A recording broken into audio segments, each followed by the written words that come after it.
Hi, I'm Siobhan with Next Step Strategies, a holistic approach to health and vitality.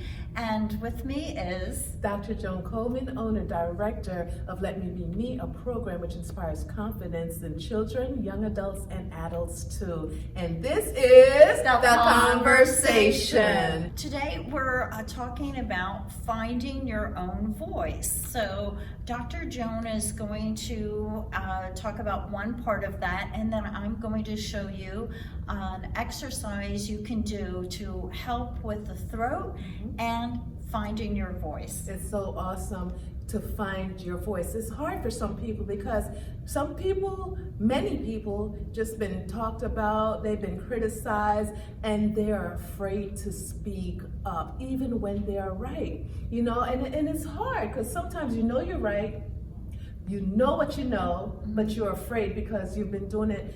Every time you say something, somebody comes and knock you down. So how does one find their voice?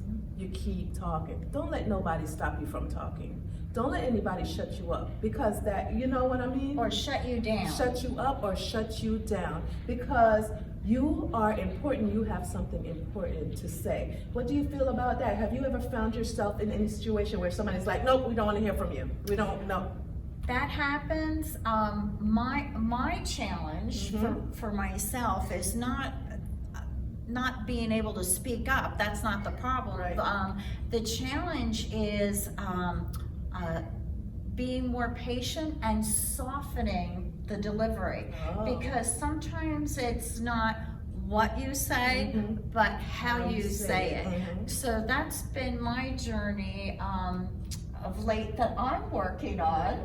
I'm working on where I have something to say. It's very important, I think. Yes. And I'm going to say it, but when I get up to go say it and you get the looks like, oh, here she goes again, or I kind of feel shut down inside. I mean, I still make the delivery, but I get sometimes the looks that makes me leery and want to pull back. So I'm learning how to say, you know what, forget the look, forget how they think, what they think about me. Just go and do the delivery. And sometimes that gets very hard for me because, you know, I don't know what that is when you go by visual. I guess I'm a visual person. So when I get up to speak and they're looking at me kind of weird, that makes me want to draw back. And I'm telling you, don't let people do that to you. You go up, you be strong, and you do the work. You say what you have to say. If it's respectful, if it's going to edify people and lift them and encourage them, say it. Don't let anybody steal your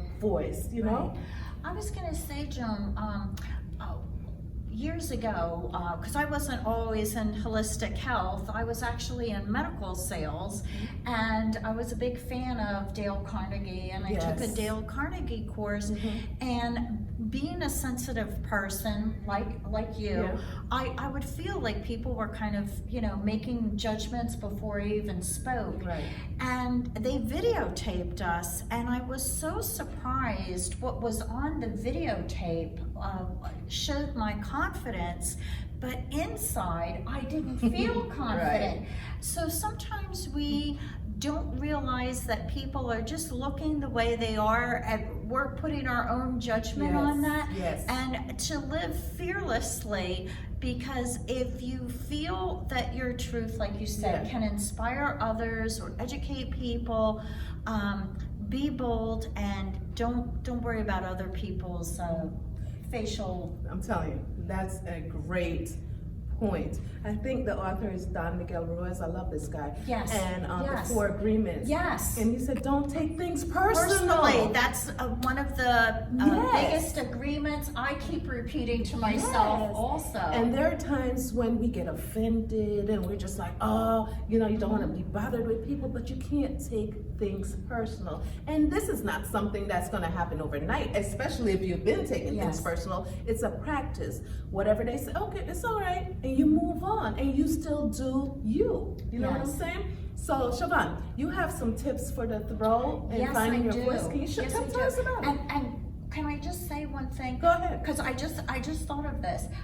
Next time we meet, if for people who are sensitive, Right. I have something to help them so that they build up their aura, and those sensitivities will be less apparent to themselves and to Oh. others. So that will be another time. That But right now sounds we're great. focusing Mhm. on finding your voice. Right. So if you do Reiki, or you study energy medicine, or you know a little bit about Chinese traditional medicine with the meridians and the chakras, they all go through the throat. This is Right. like the Lincoln Tunnel of energy here. Wait, So, wait. I yes. know one thing about the throat chakra. It's blue. It's a blue light, right? Well, yes. Okay, very good. But yes, but right now we're going to do a little exercise to help open up this throat area, and also if you're having trouble with throat issues or around the neck, a lot of people are having trouble with the neck. The first thing we're gonna do is, like, I call it like a little doggy paddle. We're gonna do a little stretching here, because stretching is really, really good. We're gonna go behind the neck and pull down, do a little doggy paddle. And now we're gonna take 2 fingers and very gently in the middle of the throat, we're going to take 2 fingers going up and 2 fingers going down and get a nice stretch. And now we're just going to go a little bit to the side. Again, 2 fingers going up and 2 fingers going down. And we're going to go all the way around the neck, all the way around. And you want to do this slowly. You don't want to do this really fast. Not like I'm doing it. And we're because of time essences with the video, we are doing it a little faster than I would normally. But we're going to go all the way around the back of the neck, I'm going to do the front. and then you're going to start going back up to the front. Wait, I just said I'm doing the front. Is there an order? Do you have to do one side and then come around to the front? I just go from the middle and go all the way around. But what if I'm like I don't want to lift my arms? Okay, like, And I'll do okay, the front. because some people, they have an injury. I mean, you can go the other way. The Okay. important thing is to get a stretch. And the other thing is, each time you do it, you can get a little bit more of a stretch. So you don't have to immediately go, okay, I'm really, really stretching up here.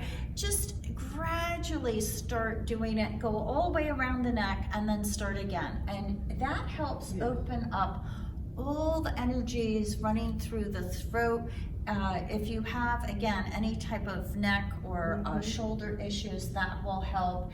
And it's a great thing to do before you speak, okay? And get a nice stretch. So very gently, Joan. So I'm gonna just touch you and just like very good. And go all the way. Okay, go.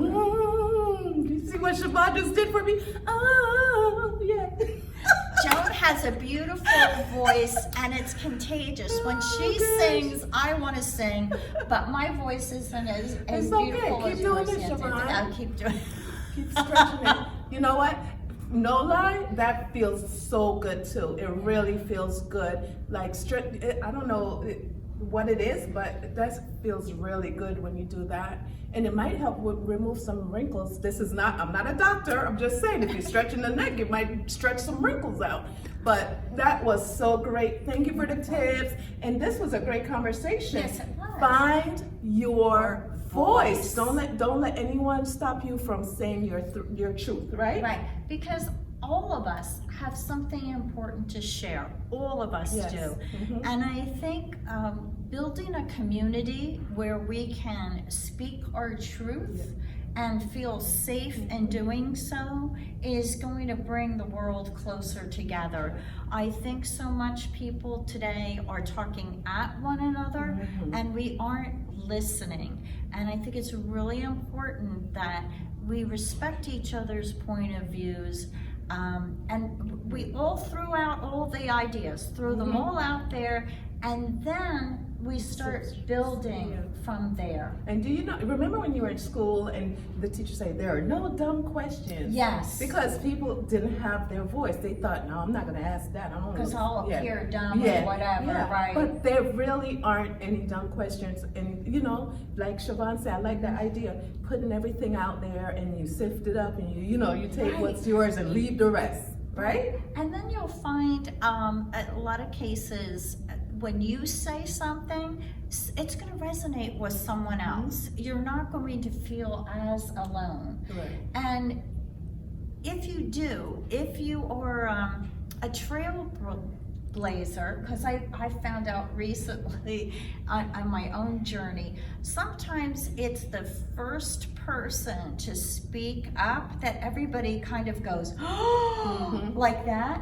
But later, everybody else starts seeing the light. They start seeing it. So if you are the first one to speak your truth and everybody's going, oh, don't worry, because over time, other people are going to say something similar, or you'll feel the resonance with other people. Be a trailblazer. Make some changes, right? Yes, I love it. Be a trailblazer, people. And you know what? If you have any questions, any suggestions, or you want to just ask anything, or you talk to one of us, the website or the Facebook page will be at the bottom. Right. Siobhan, this was a great conversation. And we want them to join the conversation too. So all of you out there, feel free to contact us however you like, through email or texting, and when we post this on social media, if there's a little, we welcome ideas and topics that you might have. Right, and I'm Dr. Joan Coleman, owner director of Let Me Be Me, a program which inspires confidence in children, young adults, and adults too. And I'm with Siobhan of Next Step Strategies, a holistic approach to health and vitality. And this is The Conversation. Join us next time. Thank you.